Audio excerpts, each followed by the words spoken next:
Bonjour tout le monde et bienvenue dans une nouvelle vidéo. Aujourd'hui on va parler des puissances. Et plus précisément on va commencer par vous donner l'intuition de ce que c'est les puissances. On va parler des noms qu'on donne, comment on lit une puissance et comment on les note. Et on va ensuite parler des propriétés des puissances en donnant quelques exemples. À la fin de cette vidéo vous saurez ce que c'est que les puissances et vous saurez les utiliser et les manipuler grâce à leurs propriétés.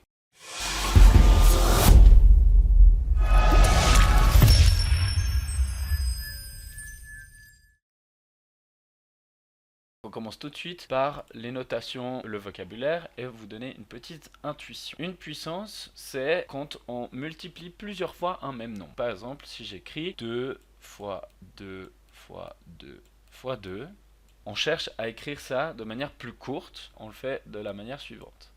On écrit le nombre qui est multiplié plusieurs fois, donc 2, qu'on appelle aussi la base, et on écrit en haut à droite du nombre le nombre de fois qui se multiplie. Donc ici c'est 4. Et on lit ça 2 puissance 4. Le 2 est ensuite appelé la base, et le 4 on l'appelle exposant.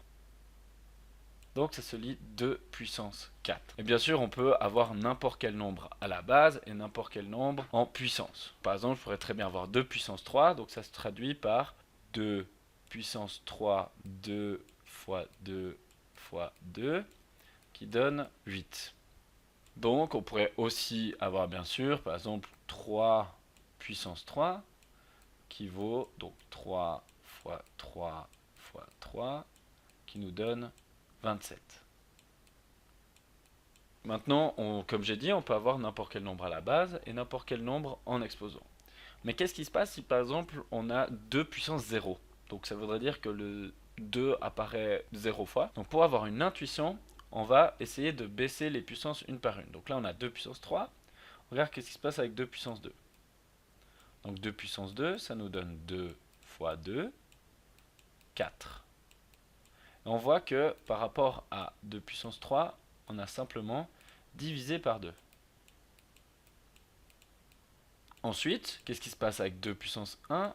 2 puissance 1, le 2 apparaît qu'une seule fois. Donc en général, on note pas l'exposant 1. Et ça, c'est égal à 2. Et comme vous pouvez voir, on a encore une fois divisé par 2. Alors maintenant, on arrive au point crucial. Donc 2 puissance 0. On ne sait pas combien ça vaut, mais si on suit la logique et qu'on divise par 2, on aura 2 divisé par 2 qui nous donne 1. Donc 2 puissance 0 ici nous donne 1. Qu'est-ce qui se passe si on regarde avec 3? Parce que peut-être que 3 puissance 0 donne un autre résultat. Donc si on a 3 puissance 2 qui nous donne 3 fois 3, 9, on remarque ici qu'on a divisé par 3, logiquement, vu que c'est notre base. De la même manière que pour 2, 3 puissance 1 nous donne juste 3 et qui vaut 3. Et là, de nouveau, on a encore divisé par 3. Et là, on voit apparaître le même résultat, donc 3 puissance 0. Ben, en fait, si on continue la logique, ça nous donne 1. Donc ici, on a déjà la première intuition que n'importe quel nombre à la puissance 0, eh bien ça fait 1. Et on verra que c'est une des propriétés. Ensuite, qu'est-ce qui se passe si je prends un nombre négatif en puissance? Donc par exemple, moins 1. Donc si je prends par exemple 2 puissance moins 1. Quand on continue dans la logique, eh bien ça va nous donner, si on continue le schéma, ça va nous donner une demi. Je divise par 2, encore une fois. Et donc si je prends par exemple 2 puissance moins 2, je vais diviser 2 fois par 2, donc j'aurai 1 sur 2 puissance 2, vu que j'ai divisé 2 fois par 2. Donc vous voyez ici que, en fait, les puissances négatives se traduisent par des fractions. Et de la même manière, on a le même résultat pour 3. Donc 3 puissance moins 1 va nous donner 1 tiers, parce qu'on divise encore par 3. Et 3 puissance moins 2 nous donne 1 sur 3 au carré, ou si on veut, 1 neuvième. Voilà, donc maintenant on va regarder les différentes propriétés qu'on a. On en a déjà vu deux ici. La première, c'est que n'importe quel nombre à la puissance 0 donne 1. On va nommer le fait de n'importe quel nombre, on va l'appeler A. Donc A, il appartient à l'ensemble R, vu que c'est n'importe quel nombre. Donc dès qu'on a A à la puissance 0, eh bien ça nous donne 1, quoi qu'il arrive. Ensuite, on a aussi vu que les puissances négatives se traduisent par des fractions. Par exemple, si on a A puissance moins 1, eh bien ça va nous donner 1 sur A, comme deuxième propriété.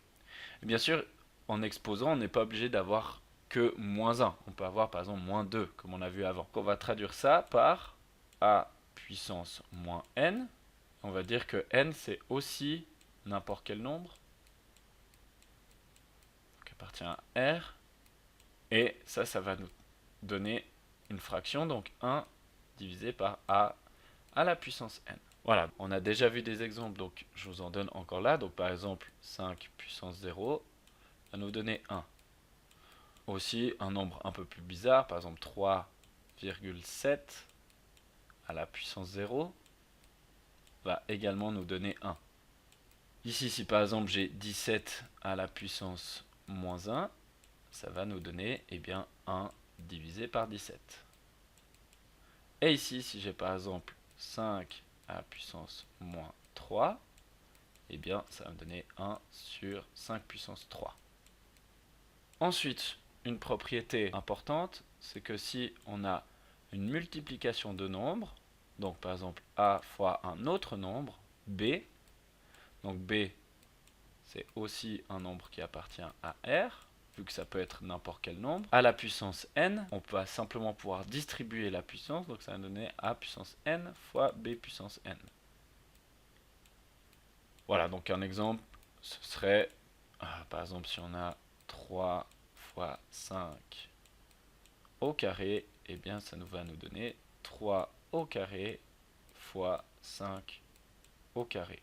Bien sûr, on a la même chose pour les fractions, vu que comme on a vu, les fractions, c'est simplement une puissance négative. Donc on a A divisé par B à la puissance n va nous donner eh bien, A puissance n divisé par B puissance n. Ou, comme on l'a dit, on peut écrire ça également comme A puissance n fois 1 sur B puissance n.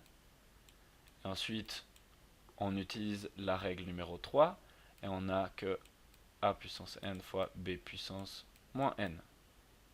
Et donc par exemple, si j'ai 3 divisé par 5 à la puissance 2, eh bien ça va me donner 3 puissance 2 divisé par 5 puissance 2. Ensuite, on va continuer avec différentes propriétés. Donc si par exemple, cette fois-ci, j'ai la même base mais pas le même exposant. Donc si par exemple j'ai A puissance m fois A puissance n.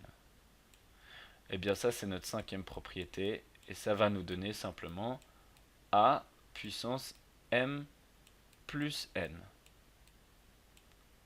Voilà, donc par exemple si j'ai 5 à la puissance 2 fois 5 à la puissance 4, eh bien ça va me donner 5 puissance 2 plus 4 qui me donne 5 puissance 6. Sixième propriété. Bien sûr, si on a A puissance m, et cette fois pas multiplié mais divisé par A puissance n, eh bien, on peut écrire ça comme A puissance m fois 1 sur A puissance n, en utilisant la propriété numéro 3 des puissances en fraction, on peut l'écrire comme puissance négative, donc A puissance m fois A puissance moins n. Et ensuite, j'utilise ma règle précédente et ça me donne A puissance m moins n. Si j'ai 5 A puissance 3 divisé par 5 puissance 2, ça va simplement me donner 5 puissance 3 moins 2 qui me donne 5 puissance 1, donc 5. Finalement, dernière propriété importante, donc c'est si on prend des puissances de puissance. Donc si j'ai a à la puissance m lui-même à la puissance n, ça va simplement nous donner a puissance m fois n. J'ai par exemple 3 puissance 2 puissance 2, ça va me donner 3 puissance 2 fois 2 qui me donne 3 puissance 4. J'espère que cette vidéo vous aura plu, qu'elle vous aura aidé à comprendre ce que c'est qu'une puissance et de mieux comprendre les propriétés des puissances. Merci de m'avoir écouté et je vous dis à très vite pour une nouvelle vidéo.